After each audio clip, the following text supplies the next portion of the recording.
The next Manhattan-bound Express 4 train to Woodlawn will arrive in 2 minutes.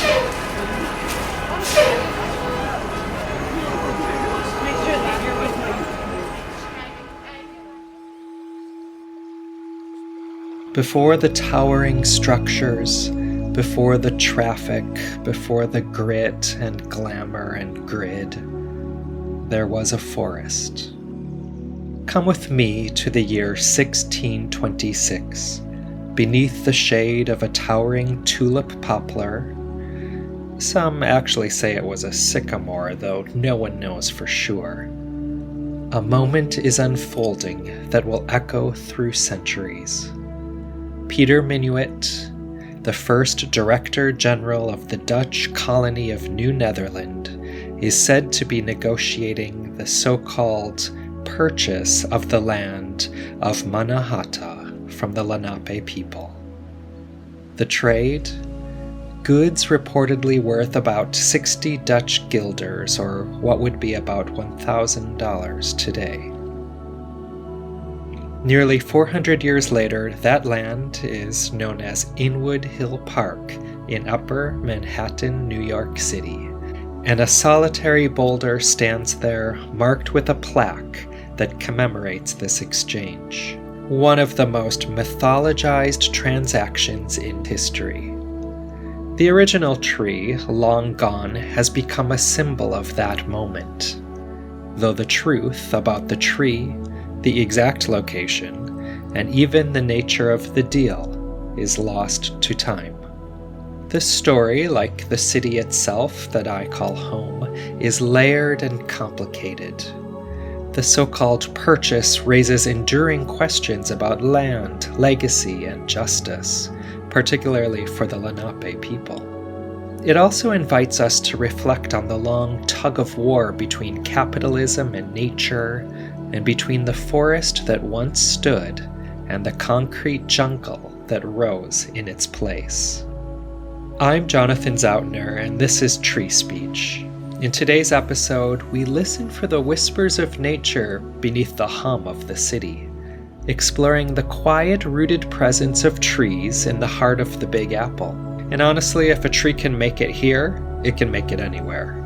We will examine some of the most historic and interesting trees in the city, and I speak with Mayank Mardia, who created an organization named Mulch with the goal to rewild New York City one tree bed at a time.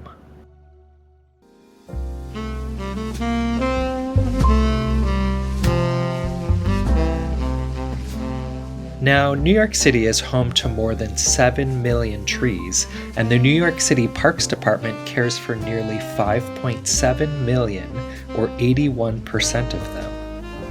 In 2024, the department planted a record-breaking 18,000 trees, a significant step toward the goal of achieving 30% canopy cover citywide. One of the most majestic and recognizable tree spots in the city is the double row of towering American elms that form a vast wooden cathedral over the Mall and Literary Walk in Central Park. This promenade is home to one of the largest and last remaining stands of American elms in the world, and has become an iconic feature of the park, both visually and culturally. These trees have appeared in countless films and TV shows, including Kramer vs. Kramer, Elf, Sex and the City, Succession, and my personal favorite, Made in Manhattan, starring Jennifer Lopez. Designed by Frederick Law Olmsted as the only straight path in all of Central Park, the mall was meant to provide a formal promenade, a place to stroll, see, and be seen. According to the Central Park Conservancy, this deliberate linear design contrasts with the park's naturalistic curves and winding trails. Walking beneath the elms feels like stepping into a green tunnel that shifts with the light and the seasons. Often described as cathedral-like, the mall invites quiet reflection. There's something meditative about walking its length, passing beneath the gnarled trunks and eldritch arms, or simply sitting on a bench to watch the filtered sunlight ripple through the canopy. But this iconic grove is not immune to threats. Dutch elm disease, a devastating fungus spread by elm bark beetles, has wiped out vast populations of elms across the globe and remains a persistent danger. The trees along the mall are carefully monitored by the Central Park Conservancy, but disease isn't the only threat. In heavily trafficked areas, like this one, soil compaction from foot traffic can choke tree roots. In fact, the elms currently standing are the third generation to grow in this location. The first two plantings likely died from root damage. When this collection was planted in the 1920s, arborists took care to protect the trees with rough fencing and set boundaries to limit foot traffic under the canopy. A quiet but essential act of stewardship to preserve this living cathedral for generations to come.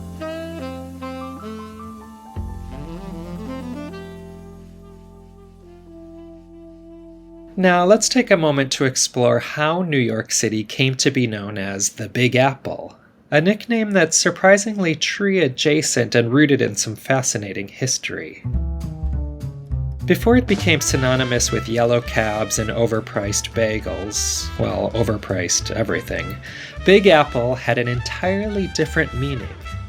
Throughout the 19th century, it was slang for something highly desirable or the biggest prize, something worth chasing. The Oxford English Dictionary even notes that to bet a big apple meant making a bold claim with total confidence. The first known connection between this phrase and New York City dates all the way back to 1909. But why apples? Why not pears or bananas? In the 1800s, apples were more than just lunchbox filler. As linguist Gerald Cohen explains, they held real cultural prestige, symbols of admiration and status. Think of that shiny apple left on a teacher's desk, a gesture of flattery. And there was hype. According to the Brooklyn Botanic Garden, the 19th century was the golden age of the apple. Americans were obsessed, markets overflowing with bigger, juicier varieties. Farmers were basically influencers.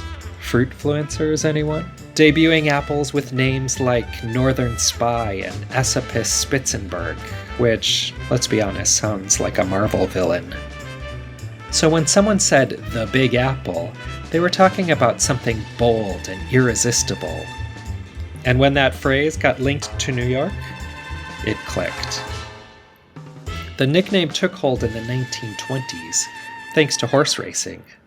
John J. Fitzgerald, a reporter for the New York Morning Telegraph, picked it up from black stable hands in New Orleans. They used it to describe the most coveted circuit, the New York racetracks. Fitzgerald started using the Big Apple in his columns, and the term took off. From there, it moved into the jazz world. In the 1920s and 30s, musicians used the Big Apple to describe New York as the gig. After playing the small-town venues, getting to New York meant you'd made it. As the saying went, there are many apples on the tree, but when you pick New York City, you pick the Big Apple. But the phrase really blossomed in the 1970s. New York was struggling, crime, financial crisis, people fleeing to the suburbs.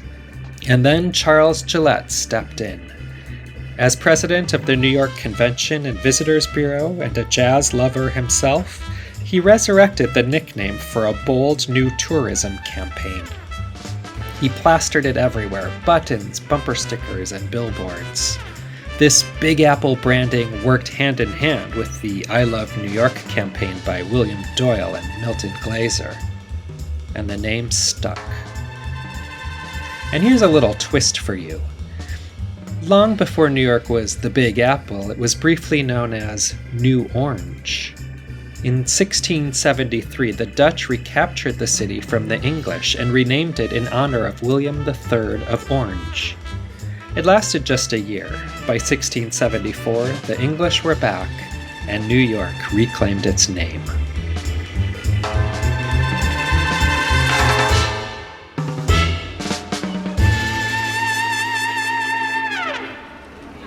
The Tree of Hope once stood on the bustling corner of 131st Street and 7th Avenue, now Adam Clayton Powell Jr. Boulevard in the heart of Harlem. During the Harlem Renaissance, this modest tree became a sacred landmark for Black performers who believed that touching it before a show would bring luck, success, and artistic brilliance. Actors, dancers, musicians, and comedians would line up to place a hopeful hand on its bark before performing at legendary venues like the Lafayette Theater or the Cotton Club. Its reputation grew alongside Harlem's golden age of Black art, literature, and performance. The Encyclopedia of New York City describes the tree as a symbol of the promise that many Black artists found in Harlem, a beacon in a neighborhood alive with possibility, despite the systematic racism that kept many doors closed elsewhere. When the tree was cut down in 1934 as part of a city urban renewal project, it was seen by many as a tragic loss, not just of a physical object, but of a cultural touchstone. Thankfully, a section of the tree's trunk was saved by entertainer Ralph Cooper, creator and host of Amateur Night at the Apollo. He had the foresight to preserve a part of this living legend. That chunk of wood now stands on the stage of the Apollo Theater, where performers still touch it for good luck before stepping into the spotlight. To this day, the Tree of Hope remains a quiet witness to Black creativity, resilience, and magic. It's more than a relic. It's a living legacy. The trees we covered in this episode represent just a small, tiny sample of the remarkable and storied trees that grow throughout New York City. Each one holds a unique place in the city's landscape and its history. And I have to admit, we didn't even touch on one of my personal favorites, the survivor tree at the September 11th Memorial. This Callery pear tree was pulled from the rubble at Ground Zero, nursed back to health, and now stands tall as a living symbol of resilience and rebirth. In a past episode, we had the privilege of speaking with the man responsible for rescuing and reviving it, Ron Vega, a conversation well worth revisiting. I encourage you to go back and listen to that story in full for a deeper look at one of New York's most quietly powerful symbols of hope. The survivor tree at the September 11th Memorial reminds us how much meaning can be rooted in even the smallest piece of urban nature. It's a powerful symbol of resilience, and it got me thinking about the ways we continue to connect with land, memory, and regeneration in a city like New York. That's why I was so excited to speak with Mayank, the founder of Mulch, a community-driven project that's reimagining how New Yorkers engage with their surroundings. Through Mulch, Mayank and a growing network of volunteers are transforming overlooked tree beds and forgotten corners of the city into small, thriving habitats, using native seeds, neighborhood collaboration, and a big vision for ecological restoration. In the conversation ahead, we explore how Mulch began with a single tree bed, the challenges of rewilding within an urban system, and what it means to build a movement rooted in care, curiosity, and quiet transformation. It's a different kind of city planning, one that starts with a seed. Let's listen.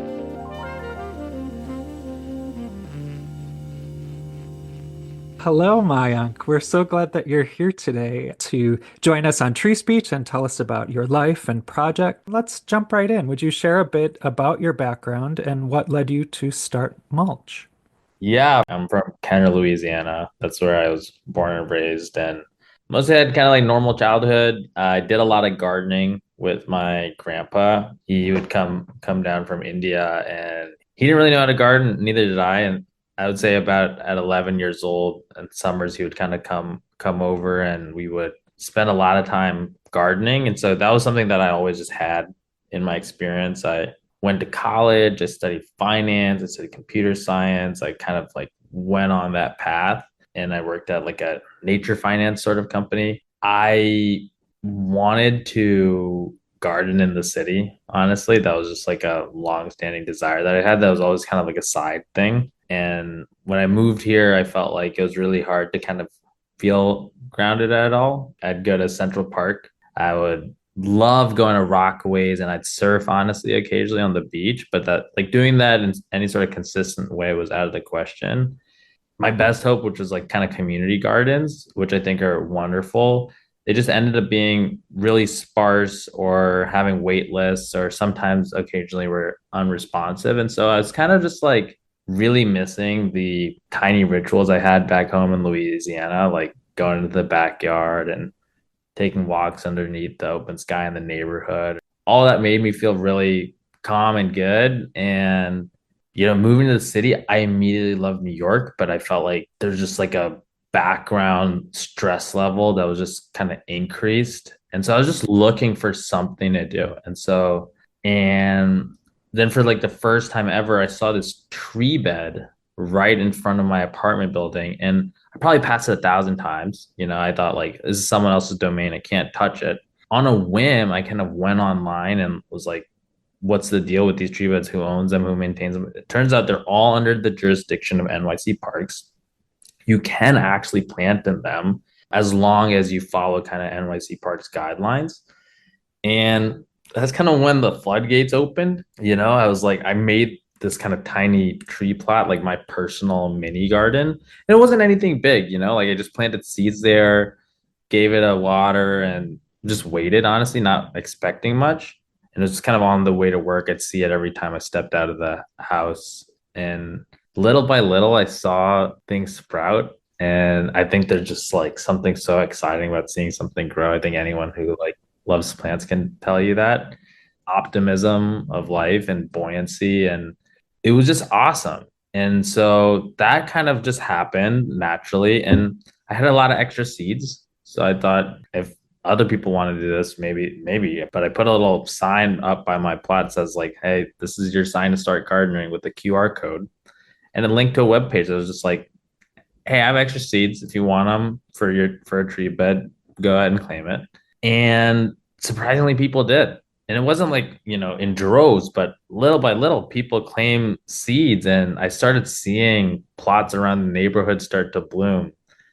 And that was so exciting. And then I kind of started to think bigger. I was like, hey, wait a minute. We have so much extra space, actually. It wasn't just in my neighborhood where I saw empty tree beds or balconies that were bare, rooftops. Turns out there's like over 50 central parks of space. And so for anyone, like for context, that's like across the 5 boroughs, or imagine 3 completely blank Manhattans just like sitting there.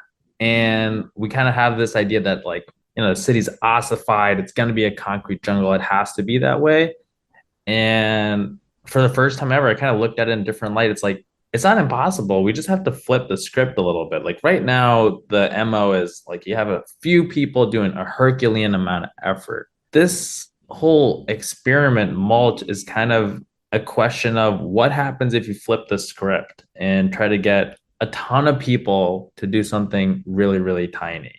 I saw last year for the closure of Elizabeth Street Gardens, we have like 1 million people, and not just in the city, but 1 million people signing a petition to protect this one garden. My kind of mind went to, how do we activate all this latent energy? How do you break the dam and kind of release all of this and get it to flow where it already wants to go? You probably don't have to do that much. Right now, for a lot of people, there's an educational gap, right? Where it's like, I don't even know that this is possible. There's a motivational gap too. It's like, okay, if I do it for mine, who cares? What does that really roll up to? It's like kind of that psychological piece. But those are actually all solvable things. And so that's kind of how Mulch came to be. And I will add one note that was kind of as a parallel story. At my last job, awesome company called Ethic. So they're doing something really cool, which is like they're trying to get people to voice their values in their investments. So they're creating technology that makes that really, really easy. One of the things that I felt like I noticed, not at Ethic, but just through my time there, is that when it comes to like climate and climate change and biodiversity loss and how people talk about it, a lot of it is really good reasons to be afraid of these things. And I think that's fear is a great motivator, but also for a lot of the people that I deeply respected, they were moved more from care. Like, hey, like we have to do something not for like in a self-serving way, but more in just like extending kind of like a compassionate thing. And when you trace that back up, that starts with lighthearted connection and just seeing your surroundings in a little bit of a different light. And so when we talk about climate change and we talk about changing behavior, I feel like there's a lot of work to be done upstream as well, of just like first getting people to participate because it's fun and it feels good to feel connected like that.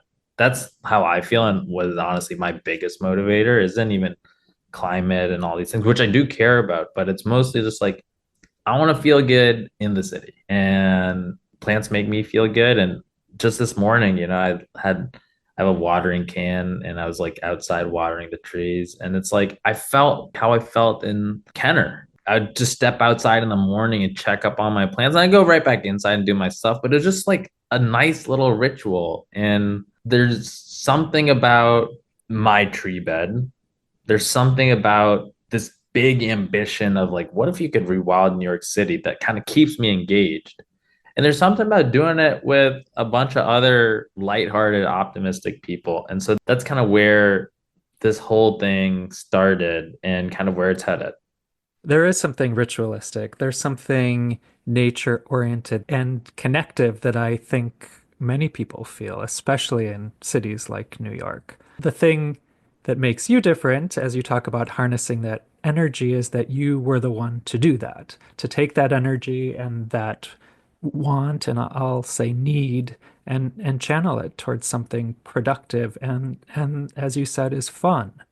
So you started this group, Mulch, and can you tell me what does the word or the name Mulch mean to you, both literally and symbolically?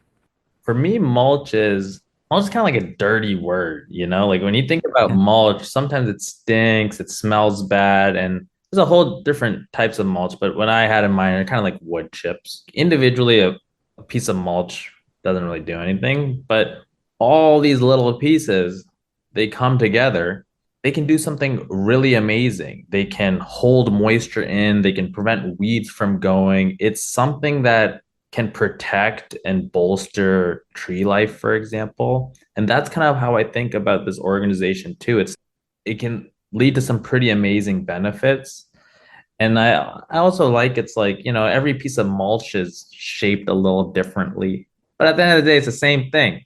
It's all the same. And that's how I kind of think about people too, people and plants. And so that's why the name mulch. Yeah, it's a great name. It's catchy, it's nurturing and protective, as well as connective, and perfectly encompasses what you're trying to do. So I was fortunate enough to go to a kickoff event that you had for Mulch a few weeks ago. Can you tell us, if people want in New York City want to be involved with Mulch, what does that look like? What does that entail? What information or resources or things are you giving to people? What does Mulch look like today? Yeah, so and it's a great question and it's evolving. So at a high level, it's meant to be the feeling that you get at a community garden, but in a distributed way, so that you don't have to commute to a place. And so there are really three big components. The first one is a physical spot in the city which you're kind of charged with stewarding. And so right now that's kind of a tree bed.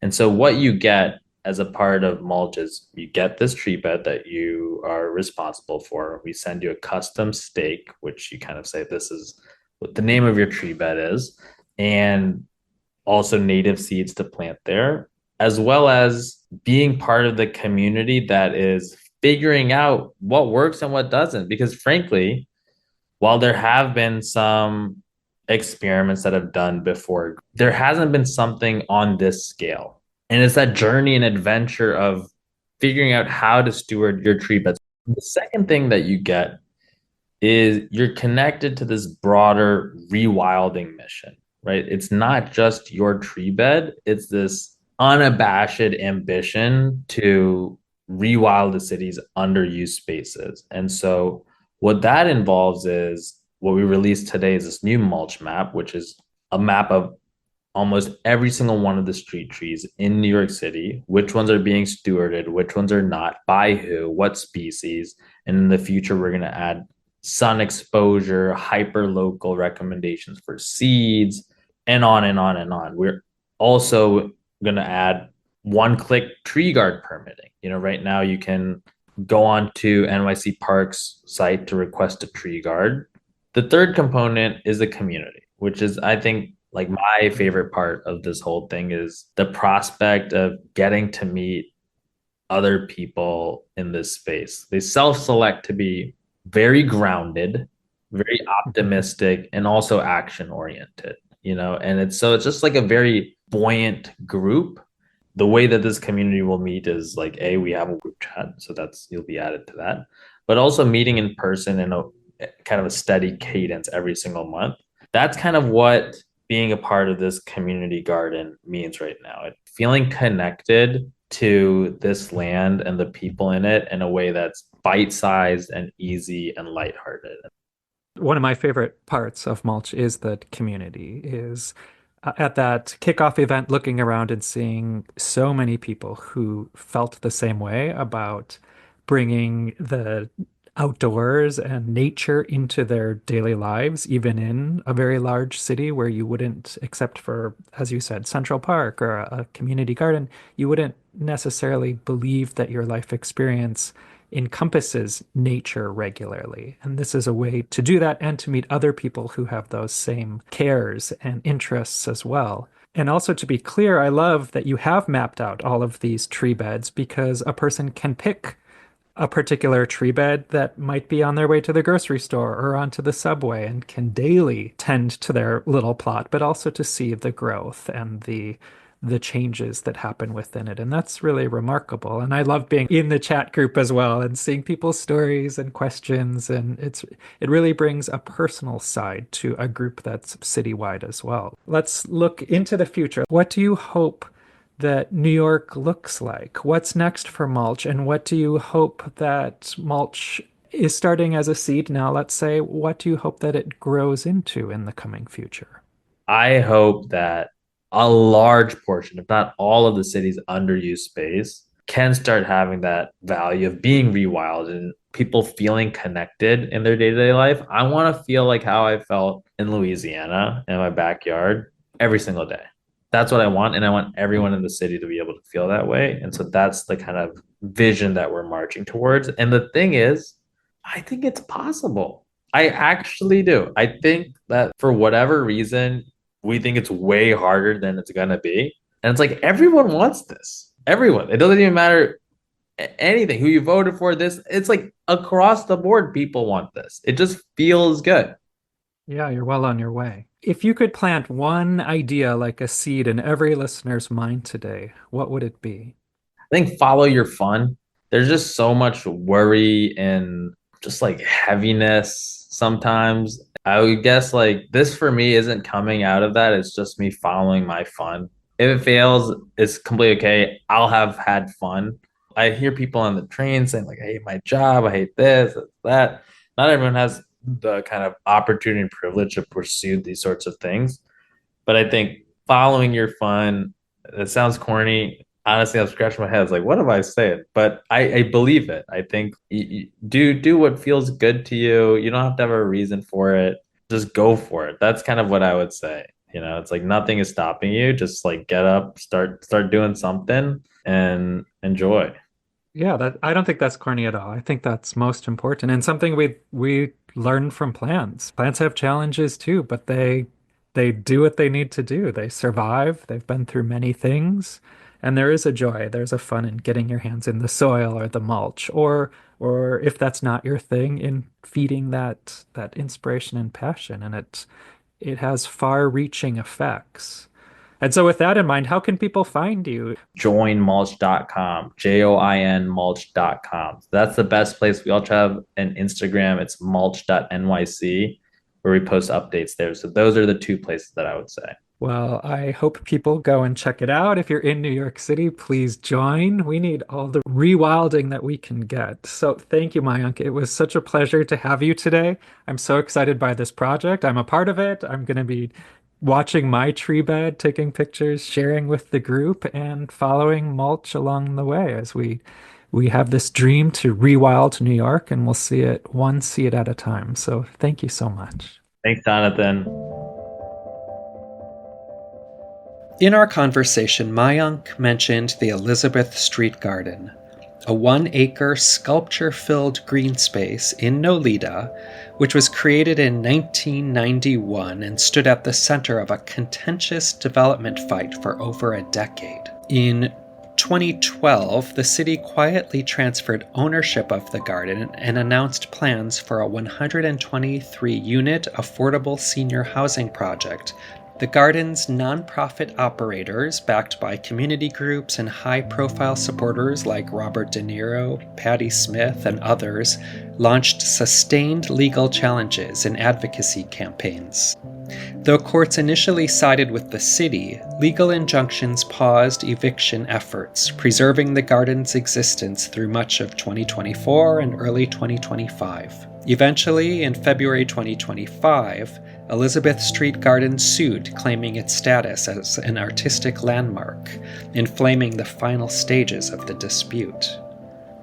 And just last month, in June of 2025, after over 10 years of legal battles and disputes, Mayor Eric Adams brokered a historic deal where the city officially canceled plans to develop the garden. And the garden will be preserved as a permanent public space for the city to enjoy. So whether it's the survivor tree standing tall at the September 11th memorial, a handful of native seeds planted in a sidewalk tree bed, or the community-powered victory to save the Elizabeth Street Garden, one thing is clear: New Yorkers do care about nature. We may live in one of the most densely built cities in the world, but we still find ways to make space for life, for beauty and restoration, and for growth. Talking with Mayank and learning about mulch reminded me that even the smallest acts, planting a seed, reclaiming a patch of soil, or advocating for a garden, can be part of something much bigger. It's all connected. These efforts are all about more than just plants. They're about people, about rooting ourselves in a place, in a community, and in a shared sense of care. And maybe, just maybe, that's what it means to rewild New York. Not just with greenery, but with hope. Because from the very beginning, since that complicated moment in 1626 when the Dutch laid claim to this land, people have projected dreams and desires onto the city. Hope has always been part of New York's story, tangled up with struggle and ambition, with displacement and reinvention.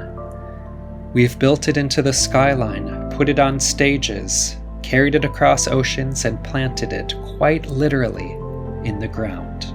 And somehow, against all odds, it keeps growing.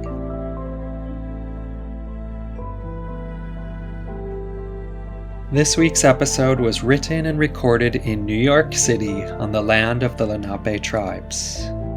Tree Speech is co-written, edited, and produced by Jonathan Zautner with Dory Robinson, and we thank Light Theater Guild for their support. To learn more about our podcast and episodes, please visit treespeechpodcast.com and consider supporting us through our Patreon. Every contribution supports our production. Also, please consider passing the word and rate and review us on Apple Podcasts. Every kind word helps. Special thank you to Mayank Mardia for our conversation. Until next time, thank you for listening to Tree Speech today.